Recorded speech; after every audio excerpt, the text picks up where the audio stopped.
Hello and a very good evening to all my dear students. Dear students, today's video lesson is in continuation with the previous one, that is on the topic of cross elasticity of demand. बच्चों, आज का आपका video lesson जो है वो पिछले video lesson की निरंतरता में है और आज मैं आपको मांग की आड़ी तिरछी लोच विषय के बारे में आगे कुछ जानकारी प्रदान करूंगी, जिसमें हम इसके प्रकार के बारे में पढ़ेंगे और कुछ प्रतिस्थापन वस्तुएं और पूरक वस्तुओं के उदाहरण भी देखेंगे. As I have already told you about the two types of related goods, the first one is your substitute goods and the second one is your complementary goods. तो अब हम देख लेते हैं कि प्रतिस्थापन वस्तुओं में क्या है और पूरक वस्तुओं में हम क्या पढ़ेंगे. In case the two goods are substitutes for each other like tea and coffee, the cross price elasticity will be positive. That is, if the price of coffee increases, the demand for tea increases. मैंने आपको last video में पढ़ाया था कि सब प्रतिस्थापन वस्तुओं, जिन्हें हम स्थानापन्न वस्तुएं भी कहते हैं, उनके संदर्भ में मांग की आड़ी तिरछी लोच धनात्मक होती है. और उदाहरण भी मैंने दिया था आपको चाय और कॉफ़ी का. यहाँ पर एक और उदाहरण है, जैसे Google and Yahoo, both of these are search engines. तो आप इन दोनों में से प्रतिस्थापन कर सकते हैं, एक के स्थान पर दूसरे का उपभोग या प्रयोग किया जा सकता है. So these are also an example of substitutes. Both of these are what? They are search engines and we can use one in the place of the other. ठीक है, आपको क्रॉस इलास्टिसिटी कैसे पॉजिटिव है वो मैं बता चुकी हूँ. नेक्स्ट स्लाइड में मैं आपको डायग्राम के साथ भी एक्सप्लेन कर दूँगी. अब देखते हैं पूरक वस्तुएं जो कॉम्प्लीमेंट्री गुड्स है उनमें हम क्या होता है क्रॉस इलास्टिसिटी और एग्जांपल्स और क्या हो सकते हैं. On the other hand, in case the goods are complementary in nature like pen and ink, then the cross elasticity will be negative. जब दो वस्तुएं एक दूसरे की पूरक वस्तुएं हैं, उन वस्तुओं के संदर्भ में मांग की आड़ी तिरछी लोच ऋणात्मक होगी. ये भी मैं आपको एक्सप्लेन कर चुकी हूँ. एग्जाम्पल दिया था मैंने पेन और इंक का, वो एग्जाम्पल यहाँ होगा. और देखिए, अगर मैं इसकी बात करूँ क्यों ऐसा होगा, वो भी हमने देखा था लास्ट क्लास में, और यहाँ पर भी हम और समझने का प्रयत्न करते हैं. देखो, जब इंक के लिए जो डिमांड है वो कम होगी अगर पेन की जो कीमत है अगर उसमें वृद्धि होती है, बिकॉज दे आर कॉम्प्लीमेंट्री, इन्हें आप जॉइंटली कंज्यूम कर रहे हैं. और एक और एग्जांपल था कार और पेट्रोल का, वो भी मैंने आपको बताया था कि जब तक पेट्रोल कार में नहीं होगा तो कार नहीं चलेगी. तो पेट्रोल के प्राइसेस कार की डिमांड पर भी इम्पैक्ट डालते हैं. ओके, अब टाइप्स क्या क्या हैं क्रॉस इलास्टिसिटी के, क्या क्या प्रकार की या किस किस प्रकार की हमें आड़ी तिरछी लोच देखने को मिलती है. अगर हम बात करें टाइप्स की, तो they are basically 3 broad types of cross elasticity of demand. They are no 5 degrees. यहाँ पर कुछ 5 श्रेणियाँ नहीं हैं, यहाँ पर 3 प्रकार हैं मांग की आड़ी तिरछी लोच को पढ़ने के. पहला है पॉजिटिव क्रॉस इलास्टिसिटी, जिसे धनात्मक लोच कहते हैं. दूसरा है नेगेटिव क्रॉस इलास्टिसिटी, जिसे ऋणात्मक लोच कहते हैं. और तीसरा होगा ज़ीरो क्रॉस इलास्टिसिटी, अर्थात शून्य मांग की आड़ी तिरछी लोच. ठीक है, अब इसे बेसिक वही है, यहाँ पर सेम चीज़ें आएंगी. पॉजिटिव में सब्स्टिट्यूट्स आ जाएंगे, नेगेटिव में कॉम्प्लीमेंट्री आ जाएंगे, और ज़ीरो क्रॉस इलास्टिसिटी के केस में रिलेटेड गुड्स ही नहीं होंगे. दोनों गुड्स एक दूसरे से संबंधित ही नहीं होंगे. अब हमें जो समझना है वो डायग्राम के साथ इसे समझना है, क्योंकि एग्जामिनेशन पॉइंट ऑफ व्यू से हमें इनका डेफिनेशन आना चाहिए, फॉर्मूला पता होना चाहिए और ड्रॉ करना आना चाहिए कि कैसे पॉजिटिव क्रॉस इलास्टिसिटी को ड्रॉ करते हैं और कैसे हम नेगेटिव क्रॉस इलास्टिसिटी को ड्रॉ कर सकते हैं. तो हम पहले पॉजिटिव देखते हैं, धनात्मक आड़ी तिरछी लोच, which is commonly known as the positive cross elasticity of demand. देखो बच्चों, इसमें कहा गया है कि जब when goods are substitute of each other then cross elasticity of demand is positive. वो बात क्लियर है. अब देखिए कैसे. इन अदर वर्ड्स, दूसरे शब्दों में हम कहें, when an increase in the price of Y leads to an increase in the demand of X. अब देखो, जब मान लीजिए वाई वस्तु की कीमत में वृद्धि के कारण एक्स वस्तु की मांग में वृद्धि हो, मतलब किसी अन्य वस्तु जो संबंधित वस्तु है, अगर उसकी कीमत में वृद्धि का प्रभाव पहले वाली वस्तु की मांग मात्रा में वृद्धि के रूप में पड़ता है तो धनात्मक हुआ, सेम डायरेक्शन में जा रहे हैं. एक की कीमत बढ़ने पर दूसरे की मांग मात्रा बढ़ती है तो ये होगा धनात्मक। अगर एक की कीमत घटने पर दूसरे की मांग मात्रा भी घटती है तो भी हो गया धनात्मक। ठीक है। For instance with the increase in price of T demand of coffee will increase. मान लीजिए अगर चाय की कीमत महंगी हो गई, अब चाय की कीमत में वृद्धि हो गई तो अब उपभोक्ता चाय नहीं पी करके कॉफ़ी का उपभोग ज़्यादा करेंगे, इसलिए कॉफ़ी की मांग मात्रा बढ़ जाएगी। कीमत में चाय के परिवर्तन आया है लेकिन मांग मात्रा कॉफ़ी की प्रभावित हो जाएगी। ठीक है। इसे हम एक फिगर के रूप में भी एक्सप्लेन कर सकते हैं ग्राफ के ज़रिए।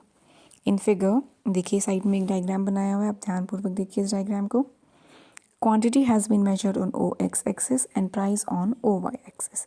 इस ग्राफ में मांग की मात्रा को एक्स अक्षांश पर दर्शाया गया है और कीमत को वाई अक्षांश पर दर्शाया गया है।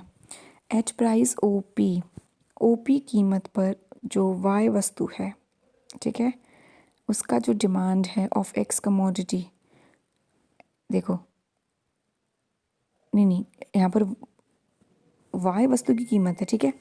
वाई वस्तु की कीमत ली गई है, ध्यान से देखिए। वाई वस्तु की कीमत हमने ली है यहाँ पर। ओके। वाई वस्तु की कीमत के बढ़ने घटने का प्रभाव हम एक्स वस्तु की मांग की मात्रा पे देखेंगे। वाई वस्तु की कीमत ओपी जब थी तो हमारी एक्स वस्तु की मांग मात्रा ओएम थी। अब वाई वस्तु की कीमत में जब वृद्धि हुई, ठीक है, तो एक्स वस्तु की मांग मात्रा भी बढ़ के ओएम से OM1 हो गई। Thus cross elasticity demand is positive here, इसलिए यहाँ पर मांग की आड़ी तिरछी लोच धनात्मक है। आगे देखते हैं negative cross elasticity of demand. देखो in case of complementary goods cross elasticity of demand is negative, ये हमें पता है। कॉम्प्लीमेंट्री गुड्स के केस में, पूरक वस्तुओं के केस में क्रॉस इलास्टिसिटी ऑफ डिमांड ऋणात्मक होती है। अब देखो कैसे, अब इसमें डायग्राम से भी हमें समझना होगा। A proportionate increase in price of one commodity leads to a proportionate fall in the demand of another commodity because both are demanded jointly। देखो दोनों jointly या संयुक्त रूप से उपभोग की जाती हैं, इसलिए एक वस्तु की कीमत में बढ़ने पर दूसरी वस्तु की मांग मात्रा में कमी आएगी और एक वस्तु की कीमत घटने पर दूसरी वस्तु की मांग मात्रा में वृद्धि होगी। यहाँ पे रिलेशनशिप नेगेटिव है। प्राइस के बढ़ने, दूसरी वस्तु की प्राइस के बढ़ने पर पहली वस्तु की मांग मात्रा में कमी आना, that this shows inverse relationship. ठीक है। फिगर के ज़रिए भी इसे देख सकते हैं, डायग्राम या ग्राफ के ज़रिए। इन फिगर आप देखिए क्वांटिटी को, मांग मात्रा को एक्स अक्षांश पर दर्शाया गया है और कीमत को हमने वाई अक्षांश पर दर्शाया है। अब सपोज मान लीजिए कि प्राइस बढ़ गई है किसी कमोडिटी की। When price of commodity increases from OP to OP1 quantity demanded falls from OM to OM1। दूसरी वस्तु की जो मांग है, प्राइस एक वस्तु की बढ़ेगी, एक्स वस्तु की मान लीजिए बढ़ गई है कीमत, तो वाई वस्तु की मांग पर प्रभाव पड़ेगा, वो घट करके OM से OM1 हो गई। किसके फलस्वरूप? संबंधित वस्तु की कीमत में वृद्धि के फलस्वरूप। दस cross elasticity of demand is negative है, इसलिए यहाँ पर मांग की आड़ी तिरछी लोच ऋणात्मक है। ओके। नेक्स्ट देखते हैं हम zero cross elasticity of demand कैसे होती है। शून्य मांग की आड़ी तिरछी लोच क्या है? Cross elasticity of demand is zero when two goods are not related to each other. जब दो वस्तुएं एक दूसरे से संबंधित नहीं हैं, ऐसी अवस्था में मांग की आड़ी तिरछी लोच शून्य होगी। For instance increase in price of car does not affect the demand of cloth, thus cross elasticity of demand is zero।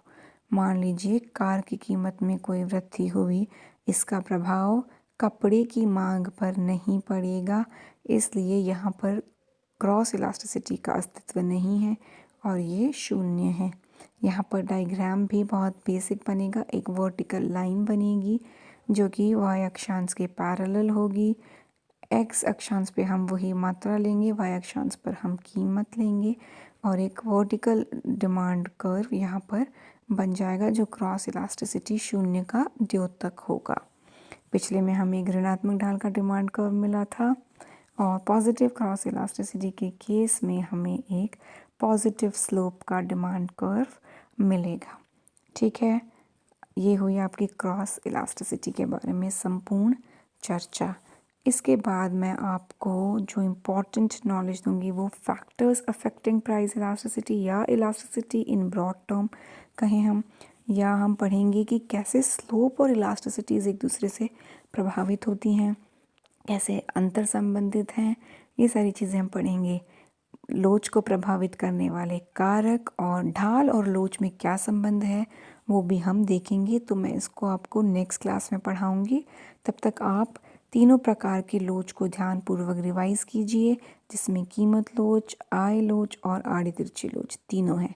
Price elasticity भी पूरा पढ़िए, इनकम इलास्टिसिटी भी पढ़िए, क्रॉस इलास्टिसिटी भी पढ़िए, and please go through the methods of calculation of price elasticity in detail. वो पूछा जाता है क्वेश्चन, 5 डिग्रीज जो हैं वो पढ़ लीजिएगा। इनकम इलास्टिसिटी के डायग्राम्स और फार्मूलाज ज़रूर याद कीजिएगा, और क्रॉस इलास्टिसिटी का बेसिक फार्मूला जो पूछा जाता है बहुत इंपॉर्टेंट है, और डायग्राम के साथ आपको पॉजिटिव, नेगेटिव और ज़ीरो क्रॉस इलास्टिसिटी को समझना आना चाहिए। और फिर मैं आपको वही बात फैक्टर्स अफेक्टिंग और स्लोप और इलास्टिसिटी का रिलेशनशिप आगे एक्सप्लेन करूँगी। Thank you so much for listening to this video. I hope you guys are understanding all these concepts and making your fair notes, because it is very much needed to understand and to write down all the important notes and all the important points and come out with proper notes for your future classes and for your future examination. If you will not make your proper notes, you people will not be able to fetch good marks in exam.